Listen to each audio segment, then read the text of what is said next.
আসসালামু আলাইকুম ওয়া রাহমাতুল্লাহি ওয়া বারাকাতুহু। আজকের আলোচনার বিষয়বস্তু কোরআনুল কারীম থেকে সূরা আলাকের তাফসীর। আদম আলাইহিস সালামকে কিভাবে বানিয়ে রেখেছিল, তারপরে কখন তার দেহে আত্মা বা রূহ দিল, সেই নিয়ে বিস্তারিত আলোচনা করলেন উস্তাদ শেখ মতিউর রহমান মাদানী হাফেজাহুল্লাহ। জমাট বাঁধা রক্ত থেকে কোরআনে কারীমে বিভিন্নভাবে বলা আছে, খালাকাহু মিন তুরাব। আর আজকে আল্লাহ কি বলছেন, ইন্না মাসালা ঈসা ইনদাল্লাহি কামাসালি আদম খালাকাহু মিন তুরাব। আল্লাহ মানুষকে কি দিয়ে তৈরি করেছেন? মাটি। তোরাব মানে ধুলা মাটি। আবার কোন জায়গায় রয়েছে মিন তিনিন, কাদা দিয়ে তৈরি করেছেন। কোন জায়গায় রয়েছে মিন হামাইম মাসনুন, গন্ধযুক্ত। হামাইম মাসনুন মানে হচ্ছে পচা গন্ধযুক্ত কাদা দিয়ে তৈরি করেছেন। তিন এমনি কাদাকে বলা হয় এর পচা গন্ধ আসছে। দীর্ঘদিন কাদা হয়ে থাকলে কি হয়, আপনার তো কাদার দেশের, যখন পানি শুকিয়ে যাচ্ছে আর একেবারে কাদা, অনেক দিন ধরে কাদা আছে, এখন পানি শুকাচ্ছে বিলগুলির, তখন কত গন্ধ ছড়ায়। জি, গন্ধ, পচা কাদাতে গন্ধ হয়। তারপরে মিন সালসালিন কাল ফাখার, ইটের মতো। হাঁড়ি যখন পোড়ানো হয় আর পোড়ার পরে বা শুকিয়ে যায়, তারপর বাজান ঠন ঠন করে বাজবে, এই যে ঠন ঠন করে বাজে, ওইটাকে বলা হচ্ছে সালসালিন কাল ফাখার। ওই থেকে মানুষকে সৃষ্টি করেছেন আল্লাহ রাব্বুল আলামিন। জি হ্যাঁ, কখন বলেছেন মিম্মাইম মাহিন, তুচ্ছ ঘৃণিত পানি, নাপাক পানি না। কোথাও কোরআন হাদিসের নেই যে নাপাক পানি থেকে আল্লাহ পয়দা করেছে। মাহিন, মাহিন মানে তুচ্ছ ঘৃণিত। যেমন কাশপোটা, নাপাক না পাক? কাশপোটা কেউ নাপাক বলতে পারবেন? কাশ বেরোচ্ছে, পোটা বেরোচ্ছে, আর রুমালে মুছে নিলেন, আর রুমালটা পকেটে রেখে যদি না পাকি হইতো অনেক সময়। এইটাই রুমাল আরবদের অনেকের। এখন সর্দি কাশি হচ্ছে, কি করবেন আপনি? তখন মুছেন না, তো নাপাক হলে তো নামাজ ছেড়ে চলে যেতে হয়, ঠিক না? তাহলে বোঝা গেল যে কাশপোটা হচ্ছে ঘৃণিত, কিন্তু নাপাক নয়। থুথু ঘৃণা লাগে, কেউ থুথু ফেললে ঘৃণা লাগে না, কিন্তু নাপাক নয় থুথু। জি হ্যাঁ, না হলে গিলতেন না, কত যে গিলছি আর আমরা কথা বলছি।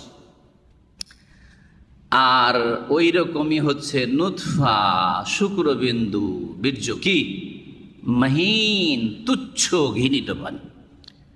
আবার কোথাও বলেছেন মিম্মাইন দাফিক, যেটা লাফ দিয়ে সবেগে স্খলিত হয় পানি, লাফ দিয়ে জাম্পিং করে যে পানি বের হয়, নির্গত হয়, সেটা দিয়ে আল্লাহ মানুষকে সৃষ্টি করেছেন। জি, কোন জায়গায় আলাক, কোন জায়গায় মিন্নুতফা, শুক্রবিন্দু দিয়ে, কোন জায়গায় মুজগা, একটা স্তর কথা বলছে, মুজগা মানে গোস্তপিণ্ড। দেখেন, আলাকা হচ্ছে রক্তপিণ্ড আর মুজগা হচ্ছে গোস্তের পিণ্ড।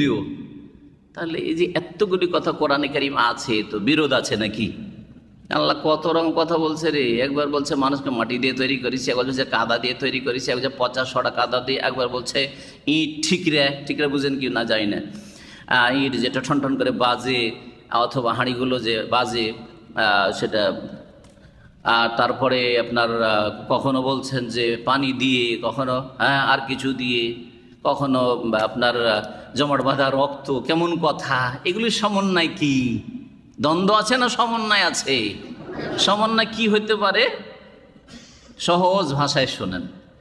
আল্লাহ রাব্বুল আলামিন মানব জাতির সৃষ্টির বিভিন্ন স্তর আর বিভিন্ন স্তর আর বিভিন্ন অবস্থাগুলি বর্ণনা করেছেন। বিভিন্ন স্তর আর বিভিন্ন অবস্থাগুলি বর্ণনা করেছেন। আদম আলাইহিস সালামকে নেন, তো আদম আলাইহিস সালামের সৃষ্টির উপর বিভিন্ন স্তর ছিল, বিভিন্ন অবস্থা। এক সময় আল্লাহ ধুলো নিলেন, তোরাব, ওটা পানিতে মিশাইলেন, তখন হয়ে গেল কাদা।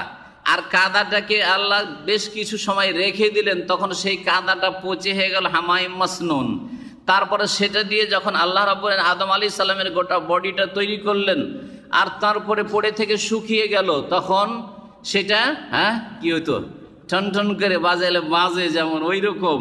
জি হ্যাঁ, আর তারপরে তাতে রূহ সঞ্চারিত করলেন, তখন উঠে বসলেন, হাসি পড়লো, বলে আলহামদুলিল্লাহ। জি হ্যাঁ, ওই তখন থেকে আলহামদুলিল্লাহ পড়া শুরু হয়েছে। আর এই সুন্নাত আমাদের দেশে গিয়ে মরে গেছে, আলেমরাও পড়তে চায় না। এটা আমাদের দেশের রোগ, আরবদের মধ্যে এই রোগটা নেই। আমি মদিনা ইউনিভার্সিটির ছাত্র জীবন থেকে বলতাম যে ভারত, বাংলাদেশ, পাকিস্তানের রোগ হচ্ছে হাসির জবাব না দেওয়ার, দিল আসতে দেওয়া। আরবদের মধ্যে এই রোগ নেই, আলেম সমাজের মধ্যে এই রোগ রয়েছে। যদি বলেন হাসির জবাব, বলছে দিলাম যে, আরে দিলাম যে কিসের? আলহামদুলিল্লাহ পড়লেন না, যে পড়লাম যে, না না চলবে না, পড়লাম যে, জোরে পড়তে হবে, তাহলে না জবাব পাবেন আপনি। হ্যাঁ, আলহামদুলিল্লাহ জোরে বলতে হবে ইয়ারহামুকাল্লাহ, তাহলে না আপনাকে বলা হবে ইহদিকুমুল্লাহু ইসলিহু বালাকুম। জি, সুন্নতগুলি মৃত আমাদের দেশে, আসলে গুরুত্ব নেই। জি, বিভিন্ন স্তরগুলি বর্ণনা করা হয়েছে। আদম আলাইহিস সালামকে তো ওইভাবে সৃষ্টি করা হলো, আর তারপরে অন্যান্য মানুষকে আল্লাহ তাকে একটা নিয়ম নীতিমালা নির্ধারণ করে সৃষ্টিগত, যে নর আর নারীর মিলন হবে। আর তারপরে কি থেকে না, মিম্মাইন মেহিন, পানিটা তুচ্ছ, নুতফা সেটা হচ্ছে শুক্র, আর সেটা মিম্মাইন দাফেক, লাফ দিয়ে বেরোয় ওইটা, কারণ মনিও বেরোয় আর মজিও বেরোয় আর ওয়াদিও বেরোয়, কিন্তু মনিটা লাফ দিয়ে বেরোয়। পক্ষান্তরে মাজিটা যৌন চাহিদা একটু ভিতরে তৈরি হইলেই বেরিয়ে আসে, ওয়াসাড়ে, কিন্তু লাফ দিয়ে বেরোয় না সেটা। জি হ্যাঁ, পার্থক্য হয়ে গেল। মাইন দাফেক সেটা যখন মাতৃগর্ভে যায়, রেহেমে জরায়ুতে যায়, যাওয়ার পরে ওখানে 40 দিন কি অবস্থায় থাকে? প্রথম 40 নুতফা শুক্রবিন্দু হয়ে থাকে, দ্বিতীয় 40-এ এই আলাকা, দ্বিতীয় 40-এর অবস্থা বর্ণনা করা হয়েছে। এই দ্বিতীয় স্তরের কথা মাতৃগর্ভে বর্ণনা করা হয়েছে, যে জমাট বেঁধে গেছে, রক্তের রং নিয়েছে, নুতফাটা এখন রক্তের রং নিয়েছে, আর জমাট বেঁধে হয়েছে, শক্ত হয়ে গাঢ় রক্তপিণ্ডে পরিণত হয়েছে। তারপরে যখন 80 দিন থেকে 81 দিনে গেল, 81 দিন থেকে 120, এই তৃতীয় 40-এ কি থাকে? মুজগা, গোশতের পিণ্ডে পরিণত হয়। এখন আর রক্ত লাগে না, গোশতের একটা টুকরো মনে হচ্ছে। আর তারপরে তখন 120 দিন, 340, 120 দিন যখন হয়ে গেল, তখন তাতে আল্লাহ রূপ দেন, হাত পা মাথা অঙ্গ প্রত্যঙ্গ ধীরে ধীরে বৃদ্ধি পেতে থাকে। আর কি করা হয়? ফায়ুমারু বিআরবা'i কালিমাত, চারটি কথার জন্য ফেরেশতাকে নির্দেশ করা হয় এইসব লিখার জন্য, যেটা হচ্ছে তাকদীরে উমরি। তাকদীরের আলোচনাগুলিতে বিস্তারিত বলেছি, সারা জীবনে তার তাকদীর ওই সময় লেখা হয়। আর তারপরে কি করা হয়? রূহ দিয়ে দেওয়া হয়। 120 দিন মানে কয় মাস?